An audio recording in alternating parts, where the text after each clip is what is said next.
Hi friends, എല്ലാവർക്കും D drive YouTube ചാനലിലേക്ക് സ്വാഗതം. ഇന്നത്തെ ബാങ്ക് നിഫ്റ്റിയുടെ ട്രേഡ് എങ്ങനെയായിരുന്നു എന്ന് നോക്കാം. ഇന്ന് ബാങ്ക് നിഫ്റ്റി ഓപ്പണായി 12 മണിയുടെ ക്യാൻഡിൽ ഹൈയും ലോയും മാർക്ക് ചെയ്ത് ഹൈ ബ്രേക്ക് ചെയ്തപ്പോൾ ഹോൾസെയിലേക്ക് ഒരു എൻട്രി എടുത്തു. നല്ലൊരു അപ്പ് മൂവ്മെൻ്റ് ആണ് ഇന്ന് ബാങ്ക് നിഫ്റ്റിയിൽ ലഭിച്ചത്. ഗ്യാപ്പ് അപ്പ് ഓപ്പണിംഗ് ആയിരുന്നെങ്കിൽ തന്നെയും ഗ്യാപ്പ് ഫില്ല് ചെയ്തതിന് ശേഷം ഒരു റേഞ്ചിൽ നിന്ന് ട്രേഡ് ചെയ്ത ബാങ്ക് നിഫ്റ്റി 12 മണിക്ക് ശേഷം 2 മണി ആയപ്പോഴത്തേക്കും നല്ലൊരു മൂവ്മെൻറ്റ് നമുക്ക് ലഭിച്ചു.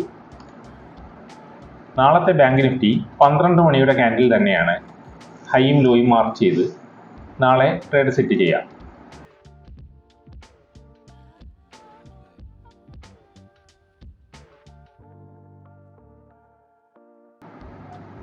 ഓരോ ദിവസവും ക്യാൻഡിൽ ലെവൽ അറിയുന്നതിനായി ചാനൽ സബ്സ്ക്രൈബ് ചെയ്യൂ, ലൈക്ക് ചെയ്യൂ, ഷെയർ ചെയ്യൂ.